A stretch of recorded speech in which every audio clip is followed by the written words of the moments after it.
What's up, you guys? It's Graham here. So I'll be honest, never in a million years did I expect to be sitting here making this video, but we have to talk about firing Jerome Powell. That's right, for the last few months, we have heard nonstop rumors, threats, and inside knowledge about the potential firing of the head of the Federal Reserve for failing to cut interest rates. In fact, at the time I'm filming this video, CNBC was quoted as saying the president asked lawmakers how they felt about firing the Fed chair. They expressed approval for firing him. The president indicated he likely will soon. So given how quickly all of this is beginning to unravel, we gotta talk about the potential of this actually happening, the implications this could have throughout our entire economy, and what experts say is most likely going to happen next. Because without exaggeration, this single event could have consequences and a fallout unlike anything we've ever seen before. And if you don't understand what's going on, you're in for a world of trouble. Although before we go into this, and why Congress calls it imminent, if you appreciate unbiased breaking news videos like this, where we just cover the facts for what they are, it would mean the world to me if you hit the like button or subscribe if you haven't done that already. It's totally free, it takes you a split second to do, and as a thank you for doing that, I will do my best to read and reply to as many of your comments as I can. So thanks so much, and also a big thank you to Incogni for sponsoring this video, but more on that later. Alright, so in terms of firing Jerome Powell, and whether or not this is even a threat worth considering, we first have to talk about the Federal Reserve. On the most basic level, they're what's known as the central bank, whose entire job is to oversee our economy, regulate financial institutions, and control the supply of money that goes into and out of the system. Their priority over anything else is to make sure that the United States has a strong labor market, maintains maximum levels of stability, and operates in such a way that prevents prices from skyrocketing out of control. Or I guess more simply put, their entire job is to balance economic growth with making sure that the price of eggs doesn't hit $10 a dozen. So how do they do this? Well, first, they monitor and manage the inflation rate. In this case, when inflation is low, meaning prices really aren't changing year to year,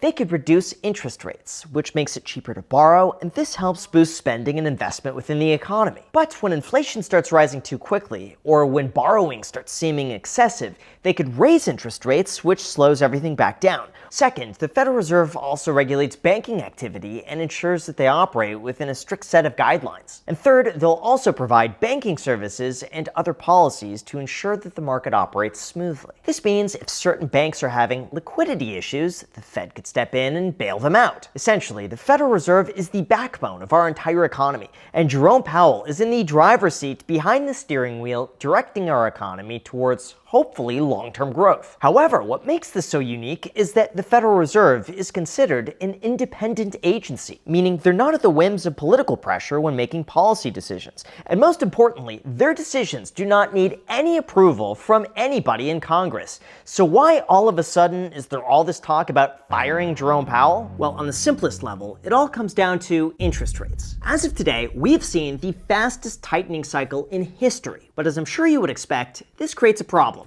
The national debt. The fact is, over the last 5 years, the United States has spent and borrowed an unsustainable amount of money. Trillions and trillions of dollars have been allocated to just about anything that you could think of. And when interest rates are down at 0%, making those payments becomes very easy. But when the rates rise to our recent record highs, as you could see, all of a sudden it becomes quite expensive to maintain. And this is where the real problem begins. We're at a point where the national debt is becoming so expensive that we either have to print more money to pay for it, which devalues our currency, or lower interest rates to reduce the burden of our national debt, but floods the economy with more cheap money, which threatens to reignite inflation. Really, either way, the scenario is not looking good, and it's clear from the data that something has to be done. So let's talk about the benefits of lowering interest rates. One, wholesale inflation is going down. This is what's known as the producer price index, or basically what businesses end up paying that eventually gets passed on to the consumer. And last month it was found that there was no increase whatsoever, suggesting that inflation's not getting worse in spite of tariffs. Two, Trump says that a rate cut would save the government almost $1 trillion a year. In this case, interest rates have a direct impact on what we pay for the national debt. So by lowering interest rates, that would save us a lot of money. And three, some people argue that for the last year, inflation is pretty much bottomed out. As you can see, inflation has remained below 3% for the last 12 months, and even though we've seen a bit of an increase, in the big picture, it's really not that bad. So Trump has argued that we should preemptively cut interest rates today before it's too late. However, many people disagree with the sentiment and believe that interest rates should remain high. Like in this case, even though inflation is somewhat low, it's beginning to pick back up again. For example, inflation rose more than 0.3% month over month, which if that continues would put us at an inflation rate back above 3%, a level we haven't seen since 2023. 2. The labor market is still really strong. Typically, the Federal Reserve lowers interest rates in response to higher unemployment, but that is currently near a record low. 3. We have tariff concerns. Jerome Powell said it himself. They would have lowered interest rates this year, but tariff uncertainty is putting them on edge. And number 4, political pressure doesn't seem to work on Jerome Powell. Like, here's the thing that most people don't realize. Jerome Powell is not the only one unilaterally deciding whether or not to raise or lower interest rates. Instead, it's a committee of 12 people who come to a decision together. Now sure, I don't doubt that he has some influence on the group of people, but it's not like he could just go and say, hey guys, I know I said this morning that we weren't going to lower interest rates, but something just changed, and now we're going to lower them all of a sudden. Anyway, in terms of what's likely to happen next and the impact this could have on our entire economy, even if Jerome Powell voluntarily resigns,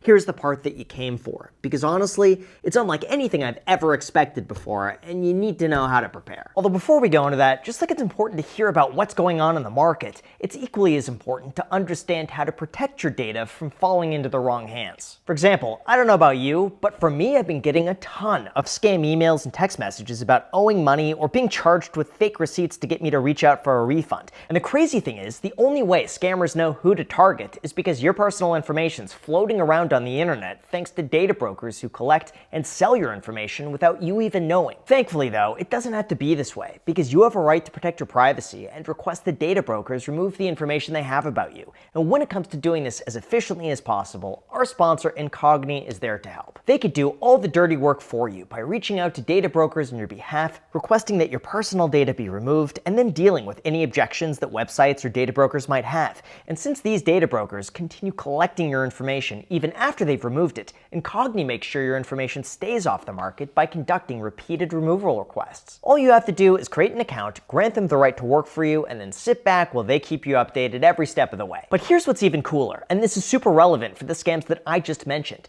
Incogni's unlimited plan now lets you submit individual links for removal. So if you Google yourself and you find your private info on some shady website or your personal details exposed anywhere online, you could literally just copy the link, send it to Incogni, and their team will work to get it taken down for you. Not to mention, they're also available risk-free for 30 days, so you're able to try it out and get a full refund if you're not 100% satisfied. So if you want to get your private data taken down, visit incogni.com/Graham and use the code Graham at checkout to get 60% off an annual plan.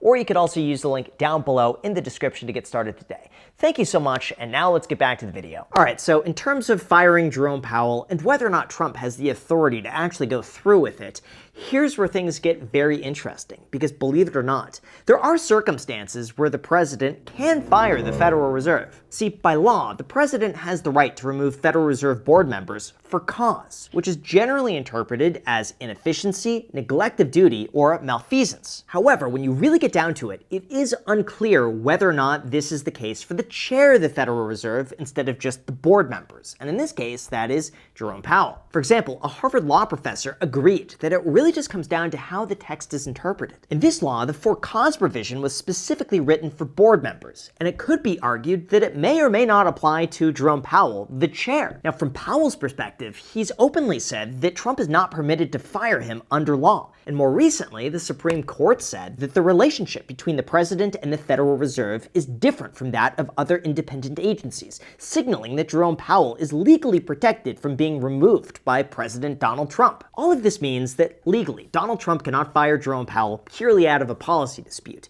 It would lead to a historic legal battle. However, that doesn't mean that he can't pressure him into voluntarily resigning. See, here's where things get really interesting. In theory, Trump could make Jerome Powell's life so difficult that he voluntarily resigns and gives up his position in favor of someone else who Trump appoints. And believe it or not, this has happened before. In 1951, President Truman disagreed with the Fed chair at the time, Thomas McCabe, for keeping interest rates low to finance the Korean War. And as the saying goes, McCabe was informed that his services were no longer satisfactory, and he quit. In this case, President Truman didn't even need to fire him. A resignation is all it takes, and There you go, the job is done. And this sets the tone for even more political pressure in the future. For example, in 1972, President Nixon pressured the Fed chair to keep interest rates low prior to the election, which was later cited as having contributed to higher inflation. And don't forget, in 2018, Trump pressured Jerome Powell to lower interest rates, calling him clueless.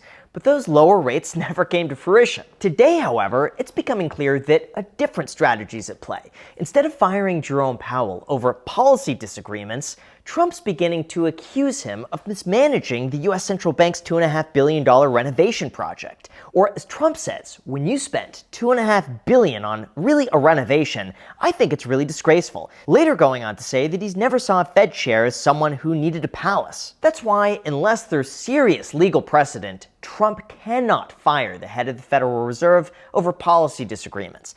But he can make his life so difficult that he eventually resigns. At which point, if that happens, you better brace yourself for a market sell-off. Look, I'm going to be honest. It's largely believed that if the Federal Reserve gives the appearance of losing their independence, it would undermine America's financial markets. It would cause Treasury rates to spike back up, and the stock market would see an unprecedented sell-off due to all the uncertainty.